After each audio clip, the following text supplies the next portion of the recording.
بسم الله الرحمن الرحيم نحمده ونصلي على رسوله الكريم أما بعد فأعوذ بالله من الشيطان الرجيم بسم الله الرحمن الرحيم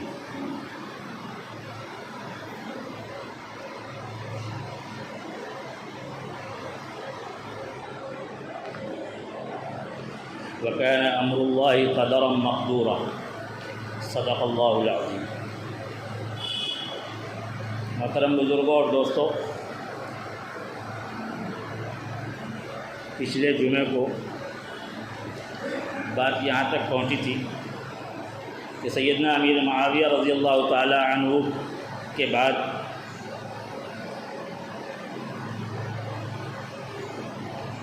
یزید کو شام کے لوگوں نے منتخب کیا۔ مدینے میں کچھ صحابہ کرام نے یزید کی بیعت سے انکار کر دیا۔ ان میں حضرت عبداللہ ابن زبیر ہیں، حضرت عبداللہ ابن عباس ہیں اور حضرت حسین رضی اللہ تعالی عنہ۔ ان حضرات نے بیعت سے انکار کر دینے کے باوجود کسی طرح کا کوئی مقابلہ، کوئی ٹکراؤ نہیں اختیار کیا، نہ ان کا ایسا کوئی موڈ تھا۔ اب کوفے والے جنہوں نے اب تک ساری سازشیں کی تھیں، سارے تماشے کیے تھے، حضرت معاویہ کے دور میں سہم کر بیٹھ گئے تھے، ان کو پھر موقع ملا، پھر سر اٹھایا انہوں نے، پھر سازشیں شروع کی۔ حضرت حسین رضی اللہ تعالی عنہ کے پاس خطوط لکھنے شروع کیے، وفود بھیجنا شروع کیا۔ یہاں پورا علاقہ آپ کا انتظار کر رہا ہے، آپ تشریف لائیں، اصلاح حال چاہتے ہیں وغیرہ وغیرہ۔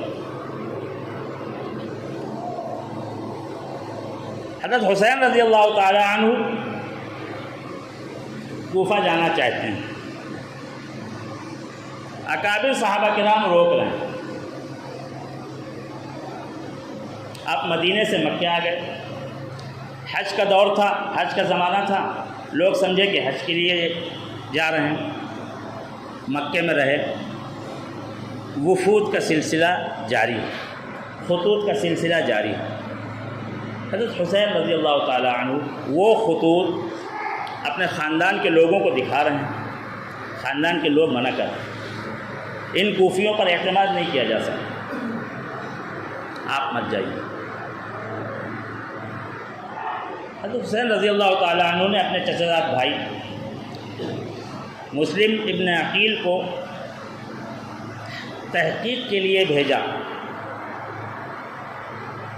تم جاؤ حالات کا جائزہ لو۔ مسلم ابن عقیل جب کوفہ پہنچے تو 18,000 کوفیوں نے، جو اپنے کو شیعان علی کہتے تھے، شہر سے باہر نکل کر کے ان کا استقبال کیا۔ ہم آپ کے ہاتھ پر بیعت کریں گے، جان دے دیں گے، آپ جہاں کہیں گے وہاں کھڑے رہیں گے۔ مسلم ابن عقیل نے حضرت حسین رضی اللہ تعالی عنہ کے پاس خط بھیجا، یہاں کے حالات سازگار ہیں، آپ آ جائیں۔ ادھر یزید کو اس کی اطلاع ہوئی کہ کوفہ صوبہ بغاوت کر رہا ہے۔ اس نے ایک سخت گیر گورنر کو بھیجا، اس نے آ کر کے للکارا، خبردار اگر بغاوت کی تو اچھا نہیں ہوگا، گردنیں اڑا دوں گا۔ جب گورنر نے للکارا، تلوار لہرائی، عبداللہ ابن زیاد نے سختی کی، تو وہ سارے مسلم ابن عقیل کا ساتھ چھوڑ کر کے بھاگ گئے۔ مسلم ابن عقیل تنہا رہ گئے۔ اب ان کو پناہ دینے والا کوئی نہیں، چھپتے چھپاتے بالآخر مخبری ہوئی اور گرفتار کر لیے۔ جب وہ گرفتار ہوئے، اب ان کو اندازہ ہو گیا کہ مجھے مار دیا جائے گا۔ انہوں نے ایک شخص سے حضرت حسین کے پاس یہ اطلاع بھیجی، انہوں نے کہا کہ حضرت حسین تک یہ اطلاع پہنچا دینا کہ میرے خاندان کے چاہنے والے وہ 18,000 سارے کے سارے غدار نکلے، میں تنہا رہ گیا اور مجھے گرفتار کر لیا گیا ہے، اب یہ مجھے مار دیں گے۔ وہ قاصد وہاں سے چلا۔ ادھر حضرت حسین کے پاس پہلے والی اطلاع تھی کہ حالات سازگار ہیں، آپ آ جائیں۔ حضرت حسین جانا چاہ رہے ہیں، صحابہ کرام روک رہے ہیں۔ ایک بات غور سے سنیے گا، حضرت علی رضی اللہ تعالی عنہ کے 18 بیٹے ہیں، کئی بیویوں سے۔ بی بی فاطمہ الزہرا کے علاوہ انہوں نے اور کئی شادیاں کی ہیں۔ ان بھائیوں میں سے ایک بھائی محمد ابن حنفیہ ہیں۔ تاریخ کی تمام کتابوں میں محمد ابن حنفیہ کی وہ تقریر، وہ درخواست موجود ہے کہ بھائی جان خلافت ہمارے گھر میں تھی، ہم نے امت کے لیے قربانی دی ہے، اب ہم کو اس میں نہیں پڑنا چاہیے، اور آپ ان کوفیوں پر اعتماد کر رہے ہیں جو ہمارے باپ کے نہ ہوئے، وہ ہمارے کیا ہوں گے؟ حضرت حسین کا ارادہ مضبوط ہے، کوفہ جانا چاہ رہے ہیں۔ سارے لوگ اکٹھا ہو کر کے حضرت عبداللہ ابن عباس کے پاس جاتے ہیں، جو حضرت حسین کے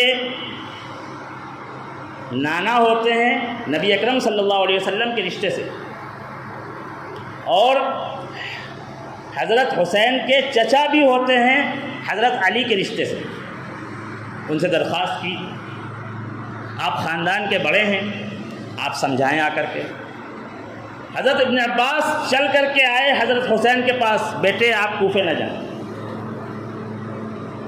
چچا میں تو جاؤں گا، اگر آپ جانا ہی چاہتے ہیں تو تنہا جائیں، خاندان کو لے کر کے نہ جائیں۔ چچا بچے تنہا رہنے کے لیے تیار نہیں ہیں، میں ان کو لے کر کے جاؤں گا۔ حضرت عبداللہ ابن عباس بار بار روک رہے ہیں، بیٹے ضد نہ کرو۔ حضرت حسین نے رو کر کے کہا وَكَانَ أَمْرُ اللَّهِ قَدَرًا مَقْدُورًا، چچا جان آپ جو کہہ رہے ہیں میں سمجھ رہا ہوں، لیکن میں کیا کروں، میرے اندر بے چینی ہے، بے قراری ہے، میں آپ کو بتا نہیں سکتا ہوں کہ اندر کیا کیفیت ہو رہی ہے، میں تو جاؤں گا۔ حضرت عبداللہ ابن عباس نے حضرت حسین کے گھوڑے کے پیر پکڑ لیے، میں نہیں جانے دوں گا، نہیں چچا میں تو جاؤں گا۔ حضرت عبداللہ ابن عباس نے مکے والوں کو مخاطب کر کے کہا مکے والوں اس خاندان کا آخری دیدار کر لو، اب یہ واپس نہیں آنے والا۔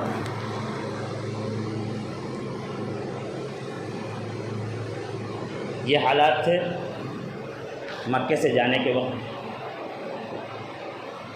حضرت حسین چلے، راستے میں وہ قاصد آیا جس کو مسلم ابن عقیل نے یہ اطلاع دینے کو کہا تھا کہ حضرت حسین کو بتا دینا کہ میرے ساتھ کیا ہوا، میں تنہا رہ گیا ہوں، مجھے گرفتار کر لیا گیا ہے، اور وہ سارے 18,000 لوگ جنہوں نے بیعت کی تھی وہ سب بھاگ گئے، وہ سب غدار نکلے۔ اور مسلم ابن عقیل نے کہا ہے کہ اب آپ تشریف نہ لائیں۔ حضرت حسین نے واپسی کا ارادہ کیا۔ حضرت حسین کے ساتھ مسلم ابن عقیل کے بچے بھی تھے۔ انہوں نے کہا ابا آپ کے کہنے پر کوفہ گئے تھے، مارے گئے، ہم اپنے باپ کا بدلہ لیں گے، مر جائیں گے، واپس نہیں جائیں گے۔ حضرت حسین بامروت انسان تھے، کہا چلو بھائی جو تمہارے ساتھ ہوگا وہ میرے ساتھ ہوگا، دیکھا جائے گا۔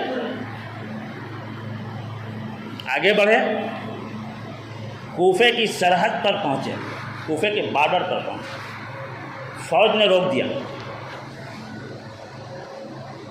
ہم آپ کو آگے نہیں جانے دیں گے۔ کیوں روکتے ہو بھائی؟ آپ بغاوت کر کے آئے ہیں، آپ جنگ کے ارادے سے آئے ہیں۔ حضرت حسین نے کہا فوج کہاں ہے؟ میں جنگ کرنے آیا ہوں، فوج کہاں ہے؟ واقعہ کربلا کو اسلامی جنگ کہنے والوں، فوج کہاں ہے؟ حضرت حسین نے کہا میں جنگ کرنے کے لیے نہیں آیا ہوں، مجھے تو کوفے والوں نے دعوت دی، میں ان کی دعوت پر آیا ہوں۔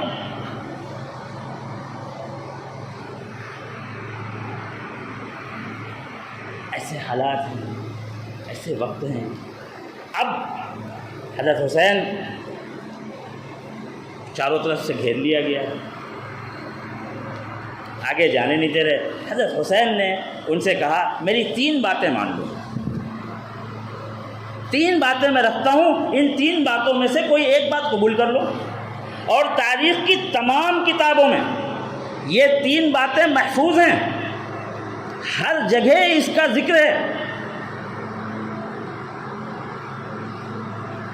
الہدایہ والنہایہ، تاریخ طبری، مقدمہ ابن خلدون، ان تمام کتابوں میں یہ عبارت محفوظ ہے۔ حضرت حسین نے 3 شرطیں رکھیں۔ نمبر 1، مکے واپس چلے جانے دو۔ نمبر 2، اسلامی فوج جس بارڈر پر لڑ رہی ہو مجھے وہاں بھیج دو، جب تک زندگی رہے گی جنگ کرتا رہوں گا، جیسے بھی حالات ہوں گے اچھے برے اللہ کے نام پر قربان ہو جاؤں گا۔ یہ بھی منظور نہیں۔ تیسری بات، مجھے دمشق لے چلو، میں یزید سے ڈائریکٹ بات کروں گا، یہ بھی منظور نہیں۔ حضرت حسین 3 شرطیں رکھ رہے ہیں، مکے واپس چلے جانے دو، بارڈر پر بھیج دو، یزید کے پاس لے کر کے چلو، میں یزید سے ڈائریکٹ بات کروں گا۔ کوئی شرط، ان 3 شرطوں میں سے کوئی شرط منظور نہیں۔ تو پھر چاہتے کیا ہو؟ ہم آپ کو گرفتار کریں گے، گرفتار کر کے گورنر کے پاس لے کر کے جائیں گے۔ حضرت حسین نے کہا آسمان سے آگ برسے گی، تم اہل بیت کو گرفتار کرو گے، تم نواسے رسول کو گرفتار کرو گے، تمہاری یہ حیثیت ہے؟ اب حضرت حسین نے کہا اے مردود، کیا تو نے مجھے خط نہیں لکھا تھا؟ اے مردود، تو نے مجھے خط نہیں لکھا تھا؟ ایک ایک کا نام لے کر کے حضرت حسین مخاطب کر رہے ہیں۔ فلاں ابن فلاں، تو نے مجھے خط لکھ کر کے نہیں بلایا؟ فلاں ابن فلاں، تو نے خط لکھ کر کے مجھے نہیں بلایا؟ اب ان کی بتی جلی، او ہو، یہ تو ہمارے خلاف دستاویزی ثبوت لے کر کے آئے۔ حضرت حسین جھولا لے کر کے آئے، یہ تمہارے خطوط سے یہ جھولا بھرا ہوا ہے، یہ تو اگر یہ یزید کے پاس پہنچ گیا تو ہماری خیر نہیں، یہ ثبوت اگر پہنچ گیا تو ہماری خیر نہیں، اب تو ان کو زندہ نہیں چھوڑیں گے۔ حضرت حسین خیمے میں آرام کر رہے ہیں، یک بارگی حملہ کر کے پورے خاندان کو شہید کر دیا۔ اور اس کے بعد پھر جو ترانے لکھے گئے ہیں، پھر جو مرثیے لکھے گئے ہیں، پھر جو داستانیں لکھی گئی ہیں، جو ہم سنتے ہیں، یہ 10 دن کا جو ادھم ہوتا ہے اس میں ہم سنتے ہیں، وہ لائیو کمنٹری جو چلتی ہے اس کو ہم سنتے ہیں۔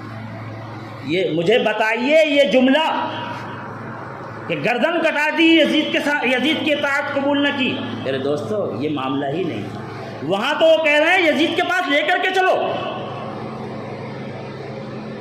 یہ مختصر تاریخی حقائق ہیں جو میں نے آپ کے سامنے پیش کیا۔ اب اگر اس پورے معاملے میں یزید ملزم ہے، یزید نے یزید نے ظلم کیا ہے اور اس کا قصور ہے، وہ جانے، ہم دفاع نہیں کرتے، اہل سنت والجماعت اس کا دفاع کبھی نہیں کرتی۔ لیکن حضرت حسین کو بلانے والے کون ہیں؟ حضرت حسین کو دعوت دینے والے کون ہیں؟ وہ 18,000